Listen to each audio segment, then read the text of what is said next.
ba nyiricyubahiro b'episkopi mwaturutse mu bihugu duturanye Tanzania n'u Burundi, ba nyiricyubahiro b'episkopi dufatanyije ubutumwa mu Rwanda, nyakubahwa minisitiri w'ubutegetsi bw'igihugu ba nyakubahwa minisitiri mwese, ba nyakubahwa ba senateri n'abadepite, ba sacerdoti biyeguriye Imana, bashyitsi bahire, bakristo bavandimwe, mu izina ry'abepiskopi gatolika mu Rwanda ndabaramukije mwese. Kristo Yesu akuzwe.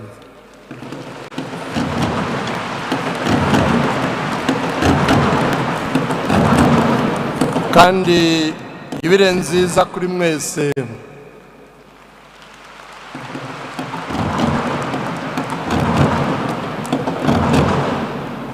Imyaka 2025 irashize jambo waremye ijuru n'isi yigize umuntu, nuko evanjiri ya Yohana itubwira, nuko jambo yigira umuntu maze abana natwe.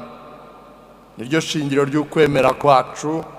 Umukristo n'umuntu wemera ko Imana yigize umuntu muri Yesu Kristo, yaje kudukiza, akaba ari byo duhimbaza muri iyi myaka 2025 ishize yavutse ku isi.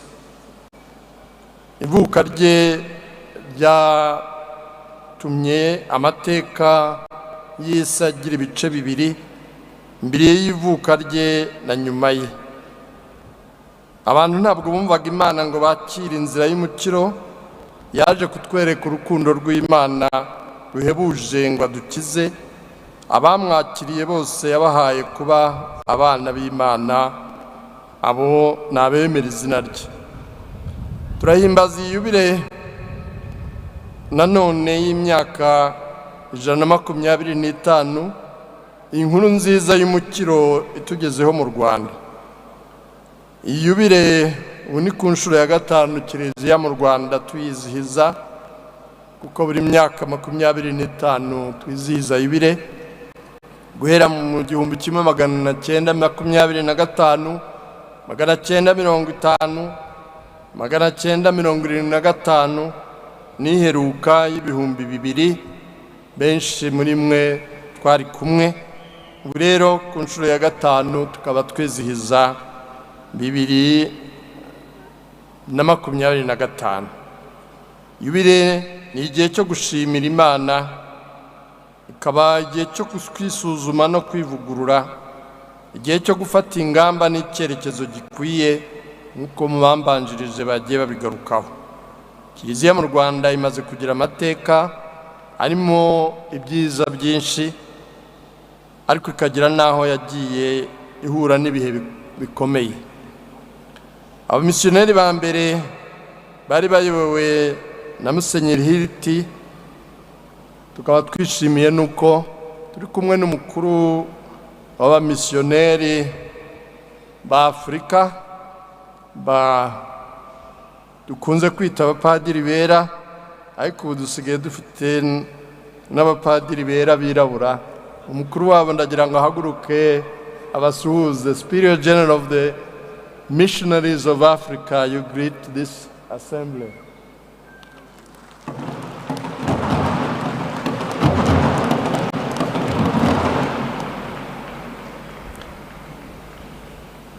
Baje boherejwe na Papa Leo wa 13. Ikaba ari mahire. Ubu ngubu turizihiza Yubile y'imyaka 125 tuyoboye na nyir'ubutungane Papa Leo wa 14, wahisemo iri zina kugira ngo akomerezaho Papa Leo yarageze mu kwamamaza inkuru nziza no muri iki gihe cyacu. Bahagurukiye Katoke muri Tanzania. Icyo gihe hari muri diocese ya Bukoba. Dufite amahirwe kuba turi kumwe na nyiricyubahiro umwepiskopi wa diocese ya Bukoba hano waje kwifatanya natwe. The Bishop of Bukoba Karibuni sana. Icyo gihe yari diyosezi ya Bukoba, ariko ubu ngubu Gatoki ikaba iri muri diyosezi ya Rurengengara. Tukaba turi kumwe na Musenyeri Severino, niwe mugezi umwepiskopi wa diyosezi ya Rurengengara, aho Musenyeri Hiriti yahagurukiye maze kuvunyisha aza mu Rwanda, banyura mu Burundi Bujumbura. Tukaba twishimiye no kuba turi kumwe n'abepiskopi b'u Burundi. Murumva rero aba bashyitsi bahire ni abantu dusangiye amateka y'iyogezabutumwa muri aka karere kacu. Tukaba twishimiye kuba mwashoboye kuza kwifatanya natwe. Misa ya mbere mu Rwanda yatuwe, igitambo cy'Ukarisiya bwa mbere cyaturiwe Ishangi muri diyosezi ya Cyangugu, hari ku itariki ya 20 ukwezi kwa mbere 1900. Nibwo umugisha w'igitambo cy'Ukarisiya wageze ku butaka bw'u Rwanda. Ku itariki ya 8 Gashyantare mu 1900 nibwo batangiye misiyoni ya Save, bayiragiza umutima mutagatifu wa Yezu. Nyuma yaho abamisiyoneri bagiye bashinga n'izindi misiyoni, izaza tariki ya mbere z'ukwa 11 1900 muri uwo mwaka nyine, ku Nyundo 1901, Rwaza 1903, Mibirizi nayo 1903, Kabgayi 1906, Rulindo yacu hano muri Kigali 1909, kimwe na Kansi muri uwo mwaka. Abamisiyoneri bigishaga gatigisimu bagategurira abakristo kubatizwa.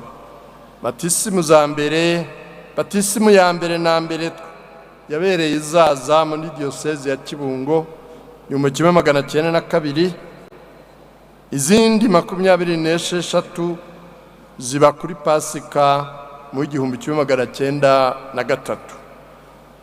Ari nabwo rero nyuma yaho 1904 Musenyeri Hiriti yohereje abana ba mbere bamaze kubatizwa kujya kwiga i Rubia mu seminari yari amaje gusinga muri diyosezi ya Bukoba.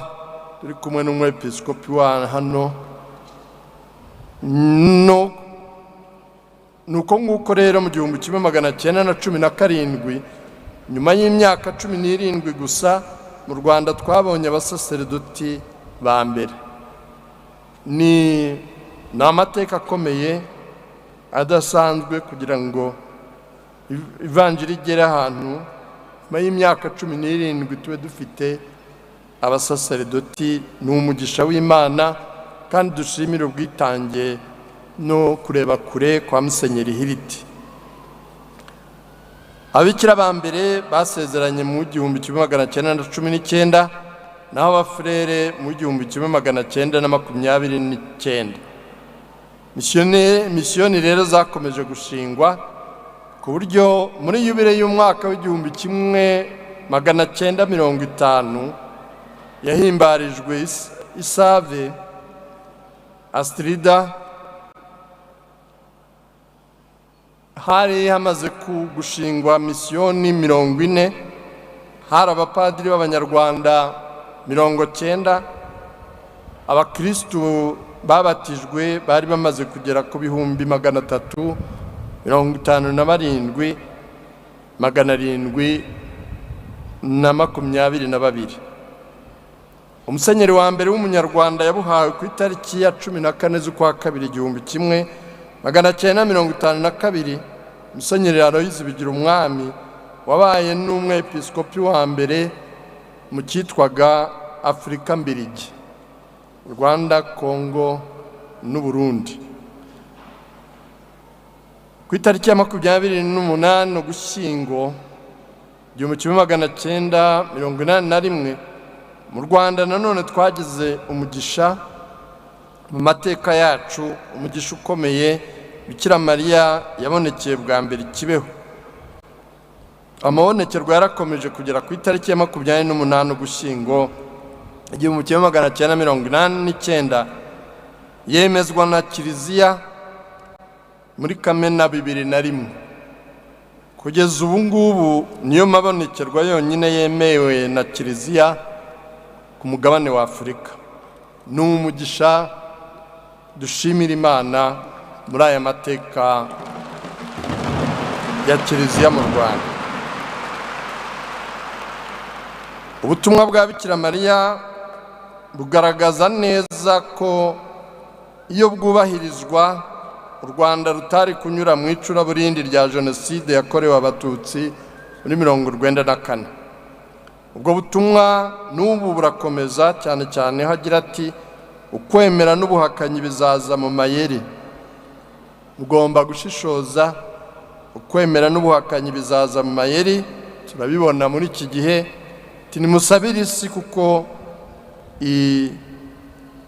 kugira ngo ihinduke. Isi yari igometse imiragana habi. Arongera ati nimwicuze kandi musenge nta buryarya. Musenge nta buryarya. Ubu gusenga kubaka umuntu, kubaka ubuvandimwe, abantu bakabana kivandimwe mu mahoro. Timusabire Kiliziya kuko izahura n'amakuba. Ubu butumwa rero tubuzirikane tutazongera kugwa habi kandi twaraburiwe. Mu kogeza inkuru nziza wa Missionaries n'ababasimbuye b'Abanyarwanda ntibahagurukiye kogeza ivanjiri gusa, bitaye no ku bikorwa rusange by'iterambere rya muntu. Bagiye bafatanya n'abakristo kubaka za Kiliziya nk'uko abambanjirije bagiye babivuga, amashuri, amavuriro n'ibindi bigo.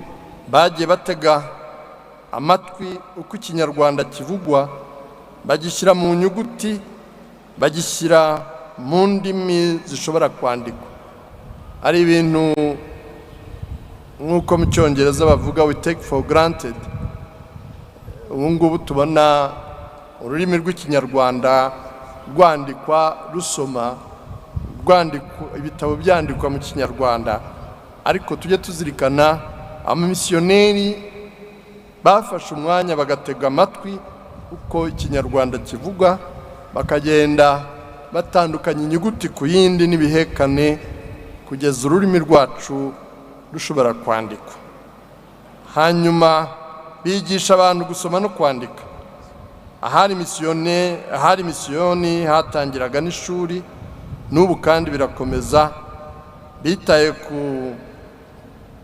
no ku buzima kugira ngo bite ku buzima bwa roho n'ubw'umubiri, ku buryo rero kugeza ubu ngubu dushimira Imana iri terambere.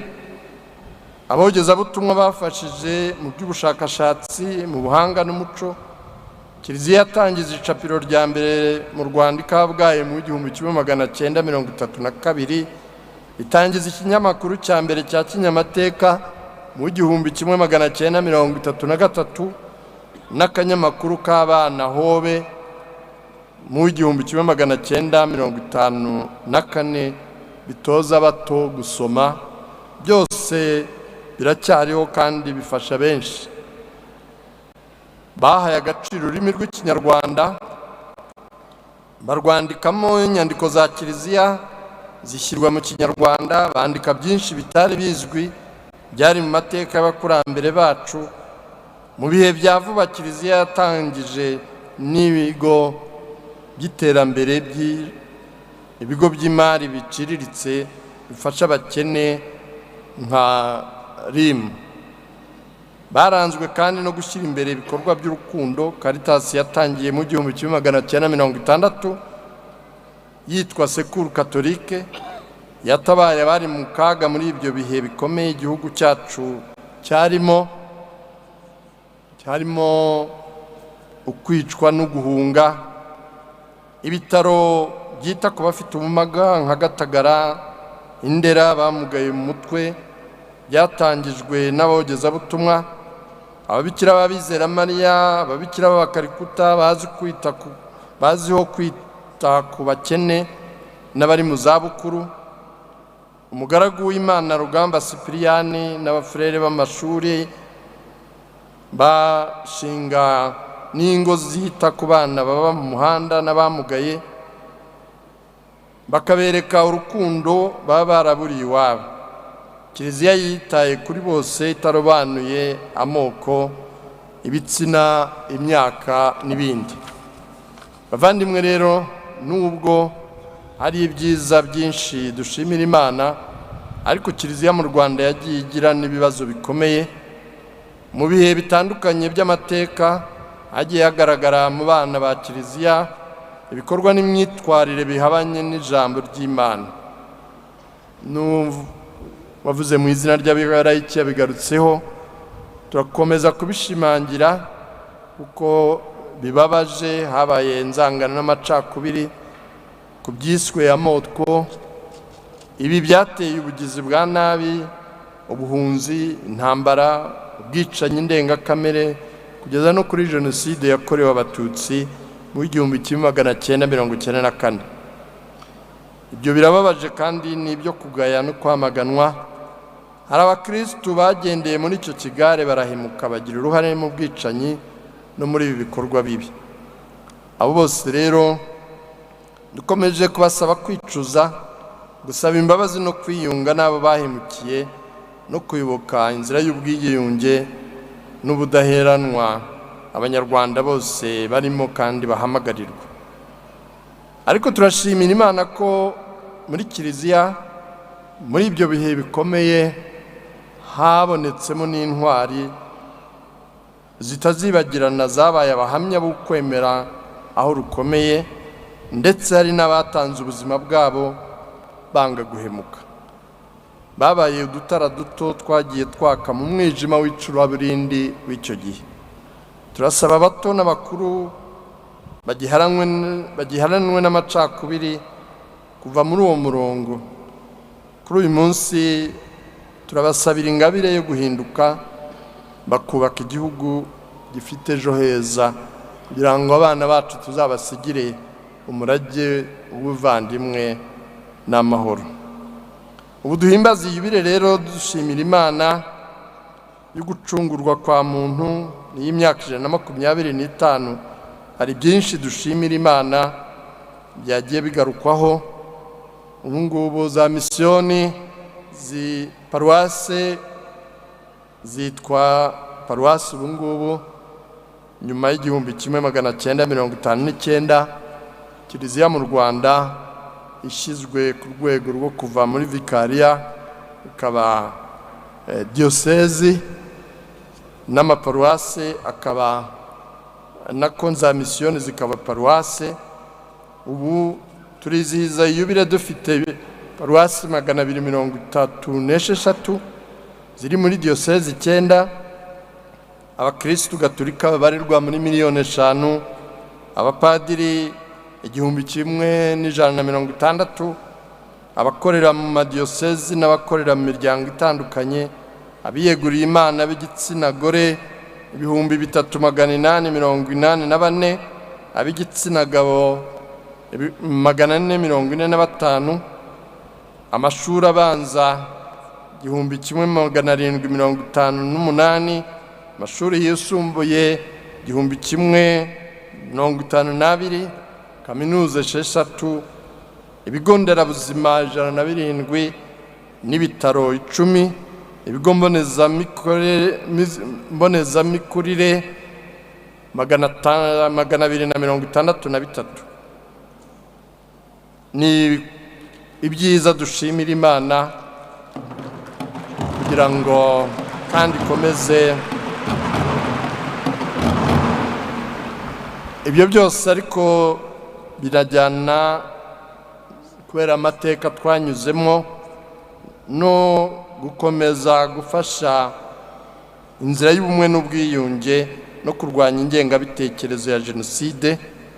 Komisiyo y'ubutabera n'amahoro ya Kiliziya ifatanya n'inzego za leta n'abanyarwanda muri rusange kwiyubaka muri uwo murongo Karitasi ya za diyoseze na Karitasi Urwanda zigakomeza gufasha mu mavuriro, mu nkambi z'impunzi z'abaza batugana no mu batishoboye. Hari abana benshi bagiye bafashwa mu mashuri bigoranye, kuko birababaza iyo umwana w'umuhanga adashobora kwiga kandi ari amahirwe yacu twese y'igihugu ndetse n'isi. Karitasi umurongo wa kiliziya ufasha abakene, igakomeza mu bushobozi igenda ishobora kubona kugira ngo bose bashobore kugira amahirwe aho hose kiliziya igerageza kuhaba, kuko biri mu butumwa bwayo. Yubile nanone no gutegura imbere. Turacyafite urugendo rurerure mu kubaka ubuvandimwe n'amahoro, nk'uko intego ya Yubile ibitwibutsa, kugira ngo dushobore gushyira hamwe twubaka igihugu cyacu mu iterambere. Iterambere rya mbere ni ukubaka ubumuntu n'ubuvandimwe. Ni nawo umusanzu w'umwihariko wa kiliziya, kuko twarabibonye na n'ubu turabibona hirya no hino. Iterambere rishyize imbere ibintu gusa bidaherekejwe n'umutima wa kivandimwe, abantu bageraho bagacuranwa, bagahemukirana, bakabirwaniramo, n'ibyo bari bagezeho bakabisenya, bagatangira bundi bushya. Niyo mpamvu rero tugomba guherekeza iterambere ryuzuye ry'umuntu ku mutima ndetse no mu bikorwa by'umubiri. Turashaka kwita ku muryango, kuko niho byose bishingiye, niho bihera. Umuryango niwo urema umuntu, cyangwa se akaba yahagwingirira muri uko kubaka umutima no kumutegurira kuba umuntu wuje ubuvandimwe n'urukundo, ushobora kubana kandi agakorana n'abandi neza. Ikindi ni ukwita ku burezi, kugira ngo dutegure ejo hazaza, dutegura abana bashoboye kandi bashobotse. Nibo mizero yacu. Turashimira rero cyane ubufatanye na leta, kuko izi ngingo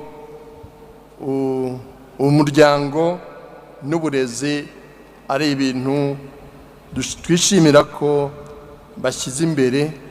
Tukaba dukomeza kubizeza ubufatanye kugira ngo turusheho kujya mbere no guha icyizere abana bacu b'ejo.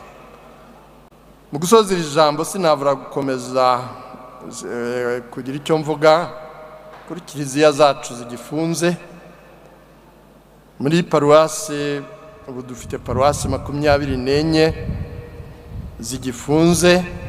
Turacyakomeza gukora ibishoboka byose no kuganira n'ubuyobozi ngo dushobore kubona igisubizo. Turihanganisha abakristu, kuko hari benshi bibabaje, bigora kugira ngo bashobore guhura no gusenga. N'ukwihangana, ariko dufite ukwizera. Ndagira ngo nshimire cyane nyakubahwa Minisitiri w'Intebe unahagarariye Perezida muri ibi birori, uko mwaje kwifatanya natwe kandi mutugerezeho indamutso n'ishimwe kuri nyakubahwa Perezida wa Repubulika, tumwifuriza ibihe byiza kandi n'Imana kumuherekeza mu butumwa bwe. Ndashimira nanone abepiskopi baturutse mu bihugu duturanye, nkabashimira ko bazirikanye ubutumire bwacu bakaza.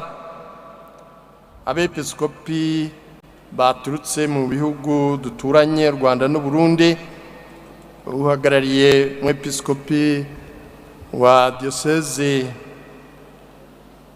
ya Goma, Vicaire General wa diyoseze ya Goma, twifatanyije nawe hano, turashimira cyane Musenyeri Erimani umwepiskopi wa Innsbruck muri Autriche waje kwifatanya natwe kimwe n'umuyobozi wa Mission Autriche, abantu bafatanya bikorwa dufatanya cyane mu gutegura abapadiri bejo n'abantu bakoze urugendo rurerure, dushimira kuba turi kumwe hano. Mwese rero ndagira ngo nsoze mbifuriza kugira Yubile nziza, kandi kuri uyu munsi dushimira icyo Imana cyane yaduhaye n'uyu mucyo twari duhangayitse ko imvura ishobora kuturogoya. Imana ishimwe kandi